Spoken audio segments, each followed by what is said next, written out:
A Herculean task trying to rank the top 100 players in Major League Baseball history, but we at ESPN have taken it on and are presenting it now, along with Buster Olney, Joon, and Dave Schoenfield. I'm Jeff Passan. We're going to start at the bottom of the list, fellas, and breaking that down, you see Hall of Famers, you see current players. Buster, what stood out 51 to 100 for you? Clayton Kershaw at number 52. I cannot believe he's that low. You're talking about a guy who, when you look at Baseball Reference adjusted ERA plus among starting pitchers from Major League Baseball, he's second all time. The only guy ahead of him is Jacob deGrom. Mariano Rivera is also ahead of him. You're talking about a guy who's won 3 Cy Young Awards. He's 3 other seasons. He's finished in the top 3. I'm surprised he's as low as 52. I'm not, because I almost feel like we have this inherent thing where we have a difficult time looking at the players who are playing right now and saying he is an all-time great, especially when he's out there. Even though Clayton Kershaw has been doing all-time great things, even though Clayton Kershaw is arguably among the top 5-10 pitchers of all time. He has his ring now.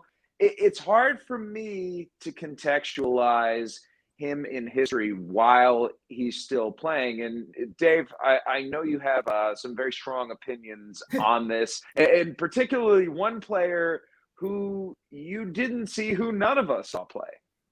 Well, Oscar Charleston, one of the great all-time Negro Leaguers, although not as well remembered as Satchel Paige and Josh Gibson, but by all accounts, he was Willie Mays before Willie Mays. The late, great Buck O'Neil, who saw both Oscar Charleston and Willie Mays play, said Oscar Charleston was a better player. No disrespect to the great Willie Mays, but granted, he played in the 1920s and the 1930s. The stats from the Negro Leagues, we're getting there. We have some of the numbers. We know he hit 400 3 times, 364 in his Negro Leagues career. Granted, it's hard to understand these guys. We don't have film. We don't have YouTube videos we can go see. But Oscar Charleston, arguably one of the top 10 all-time greatest players, should be higher on our list. Top 10. Wow. Well, look, there's people a lot smarter who've studied this a lot more than I have. Bill James and others, Bob Kendrick at the Negro Leagues Hall of Fame. Again, we're just going on a lot of anecdotal evidence. But again, the people who saw Willie Mays and Oscar Charleston said he was as good as Willie Mays. And I think we all agree Willie Mays is a deservedly top 10 all-time player. And if I can jump in here, you mentioned Bob Kendrick. He talked about how Monty Irvin, who played with Willie Mays, always maintained that Oscar Charleston was a better player than Willie Mays. Another person who saw both players, and that was his opinion as well. And I think this discussion kind of speaks to a larger thing that's happening with the list, where, we're trying to talk about a lot of baseball players who played in an unsegregated era of baseball where there wasn't black players in the league, and how they're rated and how their stats are compensated for it, versus a lot of these Negro League players that have, over the course of ESPN doing this list, have kind of climbed up the list as people have talked more about the history of the Negro Leagues. And there's a discussion to be had about how you talk about the historical legacies of these players, because it's hard to compare players across eras when there wasn't an integrated league in the first place for a very, very long time, until Jackie Robinson. I think, Joon, here's an important thing too. When Jackie Robinson did finally break the color barrier, look who the greatest players were in the 1950s. Not only Jackie, who was a vastly underrated player. He was an amazing all-around ball player. Willie Mays came in the league. He was the best player. Hank Aaron came in the league. He was the best player. Ernie Banks came in the league. He was one of the best players. So we know the first African-American players that came into MLB were the greatest players. So logically, it makes sense that the greatest Negro League players before Jackie Robinson would have also have been some of the all-time greats. I think we also have to look at this, not just segregation of black players, but the influence of Latin American players, particularly over the last, 25 to 30 or so years, as they've become more and more prevalent in baseball. I understand that expansion to 30 teams dilutes down the quality of talent theoretically, but it's almost been like there have been waves of players who've been coming into the game and making it that much better. And seeing someone like Bryce Harper toward the bottom of this list at 94, it gets back to what we were talking about with Kershaw, Joon, trying to contextualize this modern history that's happening right now. I also think that the element of Bryce Harper winning his second MVP this year is what pushed him onto that list, because if Bryce Harper is not a two-time MVP, I don't know if he's a top 100 player of all time, but frankly, I think you can look at his accomplishments and achievements at this point and say, because his peak was as good as it was, at very least he deserved consideration. And I think another modern player that kind of fits into this hard to describe list who's not on this list is Robinson Cano. He's a guy who's gotten suspended multiple times for PEDs, but he also has a higher wins above replacement for the total of his career than Miguel Cabrera does. He's one of the top 100 wins above replacement players of his entire career. And I think this kind of falls into this modern day bias that maybe a lot of us fall into, where it's hard to contextualize how good some of these guys are, especially because they're right in front of our eyes. And to a degree, we still take them for granted because we're watching them on a year-to-year basis. But I think that Cano, in many ways, encapsulates many of the harder discussions that you have to have about this list because of the way that the steroid era and the influx of PEDs in the course of the last couple of decades have influenced where you play some of these guys. A guy like Manny Ramirez has been talked about as one of the greatest right-handed hitters of all time, but yet is kind of in the 70s in this list. And I wonder if he doesn't have the steroid taint, is he higher on this list? Is he, how are we talking about Manny Ramirez in the context of his career? I think there's a lot of interesting kind of modern kind of influences that have maybe influenced the way that we have voted on these players for this year as well. Don't you guys think that some of the conversation is shaped to some degree by the beauty and also the downside of numbers?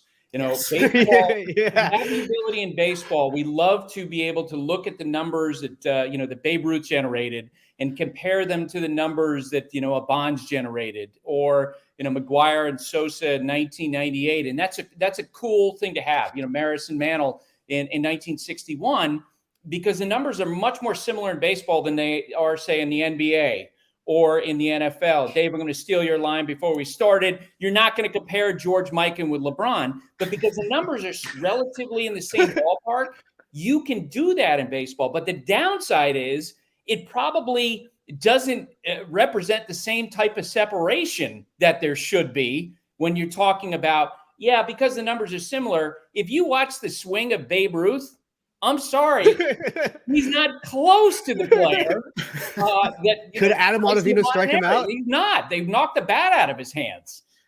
Buster, no, it's a great point, and we can, pay too much attention to the numbers. But then, what do you do? Like one guy I was going to bring up as my top guy, not in our top 100, is Bert Blyleven, who's 38th all-time in WAR. And I get it. This isn't a list of WAR. We can go to Baseball Reference and check that out.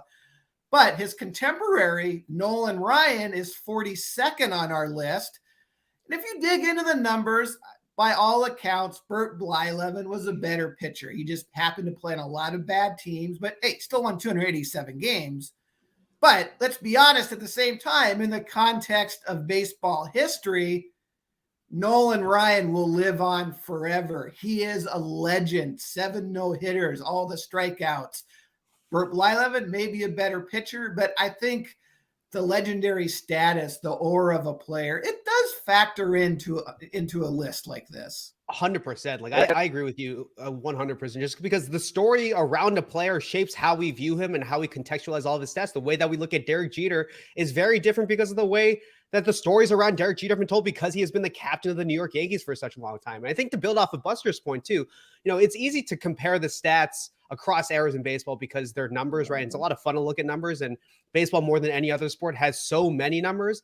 But I think also what's a little bit different too is that, Babe Ruth's swing is different, but it's also different than comparing like Bob Cousy dribbling with one hand or in circles around the court versus like watching LeBron dunk. Like the gap between that and LeBron is so enormous in a way that is smaller in baseball, because you can see Babe Ruth, his swing probably wouldn't fly in the same way in the modern game today, but it's still a swing. Like Walter Johnson is still throwing a baseball. No, Joon.